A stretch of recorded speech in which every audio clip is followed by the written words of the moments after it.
Welcome my new blog. তোমরা সকলে কেমন আছো? আশা করছি সকলে ভালো আছো, আমিও ভালো আছি। আজকে দেখো রান্না বান্নাগুলো দিয়েই শুরু করলাম। রান্না করেছে এই যে চুনো মাছ আর পমফ্রেট মাছ আর শাক ভাজা। তো রান্নাবান্না আমার হয়ে গেছে। রান্নাবান্নাগুলো তোমাদেরকে শেয়ার করিনি, করার পরে আর কি ভিডিওটা। আজ না বন্ধুরা, সত্যি কথা বলতে খুব আনন্দ হচ্ছে, যার জন্য সকাল থেকে ভিডিও কিছু না করে তাড়াতাড়ি ঝটপট রান্না করে নিয়েছি। এদিকে দেখো একটু চাটনিও করেছিলাম, চাটনিটা খেতে না খুব সুন্দর হয়েছিল।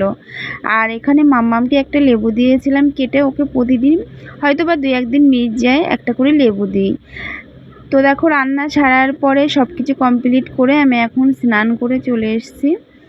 আর দেখো মাথাটা সবসময় চুলটা উঁচু করে খোপা করে বেঁধে রাখি না, যার জন্য তোমরা দেখতেই পাচ্ছ চুলটার অবস্থা ভীষণ খারাপ। Hello everyone, welcome back to my channel. কেমন আছো সকলে? আশা করছি ভালো আছো সকলে।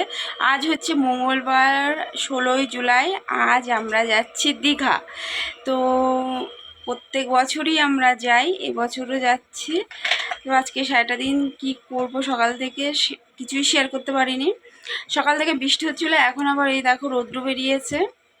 আর রান্নাবান্না আমি কমপ্লিট করেছি, কিন্তু সকাল থেকে আজকে ভিডিওটা শুরু করতে পারিনি, হয়ে ওঠেনি আর কি, বৃষ্টি টিষ্টি হচ্ছিল। রান্নাবান্না সেরে দেখো স্নান টান করে মাথা টাথা আজকে এই বসলাম। সবার খাওয়া হয়ে গেছে, ও মাম্মাম খেলো, পাপা খেলো, আমি খেলাম। খেয়ে দিয়ে এখন একটু বসে থাকবো। এখনও আমার ব্যাগ গোছানো হয়নি আর কি, হয়ে ওঠেনি। তো ব্যাগটাকে এবার গোছাবো, কী নেবো ড্রেসপত্র সেগুলো রেডি করব। তো চলো তোমরা ভিডিওটা দেখতে থাকো। আশা করছি, জানি না কতটুকু শেয়ার করতে পারবো, তো যতটুকু পারবো করবো। তোমরা দেখো, আর দেখে কিন্তু অবশ্যই লাইক করবে, কমেন্ট করবে, আর প্লিজ আমার পাশে থাকবে সবাই। তো চলো এখন আসছি। তোমাদেরকে তো বললাম ব্যাগ গোছানো হয়নি, তো ভাবছি ব্যাগটা গুছিয়েই নিই আস্তে আস্তে। প্রায় সন্ধে হবে ভাব। ব্যাগটা গুছিয়ে তারপরে ঘরবাড়িগুলো একটু গুছিয়ে ঝাড় দিয়ে তারপরে আমি আর কি রান্নাবান্না সেরে নেব, যেহেতু আবার খেয়ে দিয়ে বেরোতে হবে। তো এখানে দেখো আমি আমার কয়েকটা জামা কাপড় এখানে এই ব্যাগটাই নিচ্ছিলাম। আর মাম্মামেরও দুটো একটা নিয়েছি আমার ব্যাগে, আর ওর ব্যাগটাও আলাদা করেছি, ওর জামা কাপড় আলাদা, মানে সব কিছু মিলিয়ে মিশে আর কি। বেশি জামা কাপড় নিয়ে নিই, যেহেতু আমরা বেশি দিন আর কি থাকবো না। আর এখানে আমি আর কি নিজে প্ল্যান করছি যে কি নিলাম আর কি নেব বা কি এরকম কিছু একটা। যাই হোক, তো বিছনাটা এরপরে ঝেড়ে নিলাম। এবার বাইরে অনেক কাজ পড়ে আছে। দেখো বিছনা টিছনা আমি সুন্দর করে ঝেড়ে গুছিয়ে নিয়ে ঘরটা ঝাড় দিয়ে তারপরে বাইরে বেরোবো আর কি। তো চলো সন্ধ্যাবেলা রান্নাবান্না করতে হবে আবার, এখন একটু রেস্ট করে নিই, রান্নাবান্না করে খাওয়া দাওয়া করে তারপরে একেবারে একটু স্নান করে নেব, নিয়ে একবারে রেডি হয়ে ব্যাস বেরিয়ে যাব। একেবারে দেখো রেডি সেডি হয়ে তোমাদের সামনে চলে আসলাম। আর মাম্মাম দেখো এদিকে আমার জুতো পরে নাচ করছে, বলছে মা তোমার জুতোটা আমার পছন্দ হয়েছে। তা পরে ও আর কি হাঁটাহাঁটি করছে। তো আমরা রেডি হয়ে গেছি, খাওয়া দাওয়া করে একেবারে রেডি হয়ে তোমাদের সামনে আসলাম। আর এই যে দেখো এই ড্রেসটা পরেছি। আমরা কিন্তু আমাদের এখান থেকে কলমবাগান থেকে বাস করেছিল, সেই বাসে করেই যাচ্ছি। আমাদের হোটেল রুম সব ওখান থেকেই দেবে, খাওয়া দাওয়া সব ওখান থেকেই দেবে। আমরা প্রত্যেকবার যাই দীঘাতে, তো দেখো যতবারই যাই না কেন তবুও দীঘাতে একটা আনন্দই আলাদা সবাই মিলে যাওয়ার। তো আমরা ব্যাগ ট্যাগ নিয়ে বেরিয়ে পড়েছি। এই দেখো মাম্মাম ওর পাপা ওকে নিয়ে চলে যাচ্ছে আমাদের বাড়ির সামনে, ওই যে দেখো বাসের আলো। তো বাড়ির সামনেই আর কি বাস চলে এসছে। তারপরে দেখো আমরা বাসে উঠে আমি আর কোনো ভিডিও করতে পারিনি। আমরা পুরো কোলাঘাটে এসে নেমেছি। অনেকেই আর কি টয়লেটে যাবে, তারপরে কেউ কিছু খেয়েছে, খাওয়া দাওয়া করেছে, চাটা। আমরা শুধু চাই খেয়েছিলাম, যেহেতু আমরা খেয়ে দিয়ে বাড়ির থেকে বেরিয়েছি। তো দেখো এখানে জামাইবাবু আমাদের সাথে, দিদি জামাইবাবু গেছিলো আমার। তো এই যে জামাইবাবু বললো চা খাও, তো চা খাচ্ছিলাম এখানে। এই দেখো আমার জামাইবাবু। আর কি বলবো, সবারই একটা ঘুম চোখ, বাসের মধ্যে সবাই ঘুমিয়েছি। তো সকালবেলা আমি আর রাত্রিবেলা ভিডিও করিনি। দেখো সকালবেলা আবার চলে এসেছি দীঘাতে। আর ওখানে দিদি ভাবছিল আমি ছবি তুলছিলাম। আর এই দিকে দেখো আমরা সবাই বেরিয়ে পড়েছি। আমাদের হোটেল থেকে বেশি দূর ছিল না, 1 থেকে 1.5 মিনিটের আর কি রাস্তা ছিল, সমুদ্রপথ। তো এই দেখো চলে এসেছি। আর এত লোক কি বলবো, মানে চারিদিকে লোক এই সিজনটায় এত, মানে এবার প্রচুর লোক দীঘাতে গেছে। আর আমি কিন্তু একদিনও আর কি স্নান করিনি, ওই মানে ওপরেই ছিলাম, একটু ছবি টবি তুলেছি, ভিডিও করেছি, এই কেন জানি না আমার অত লোকের মাঝখানে ওই ভালো লাগে না, এই জন্য কিন্তু আমার বর ভীষণ রাগ করে। তো একটু নামি, একবার একেবারেই যে নামি না তা না, নামি। আর এই দেখো আমার অবস্থা, যা রোদ্দু, গামছাটা নিয়ে পুরো পেঁচে, আর একটা সাথে জলের বোতল। তো আমি ভাবছি তোমরা সবাই নামবে, তোমাদের ফোনগুলো আমার কাছে দিয়ে রাখবে। ওরা সবাই নেমেছিল, আমিও নেমেছিলাম, আমি বেশিক্ষণ থাকি না, আমি ওপরে ফোন টোন নিয়ে দাঁড়িয়েছিলাম। তো দেখো কি বলবো, প্রচুর লোক, আর এনজয় করেছে আমার মাম্মাম। তো এই দেখো আমি এবার আস্তে আস্তে নামছি, এক পা দু পা করে আস্তে আস্তে করে।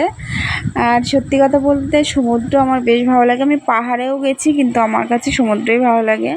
পাহাড়ে কেন জানি না আমার শ্যুট করে না আর কি, আমার ভীষণ প্রচণ্ড অসুবিধা হয় পাহাড়ে, তো সেই জন্য বললাম।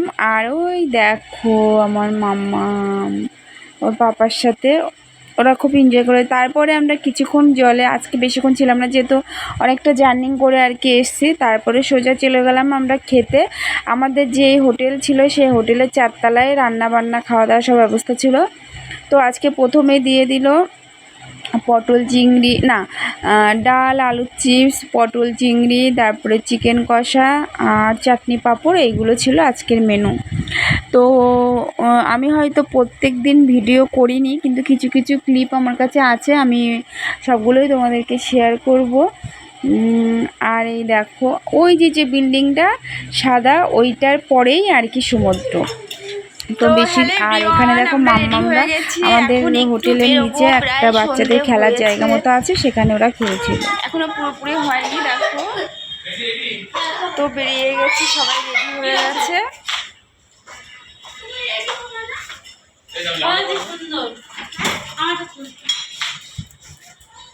দিদিও রেডি হয়ে গেছে, এই যে।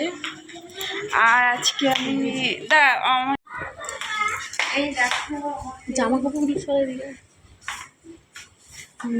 কেমন লাগছে আমাকে বলো বন্ধুরা।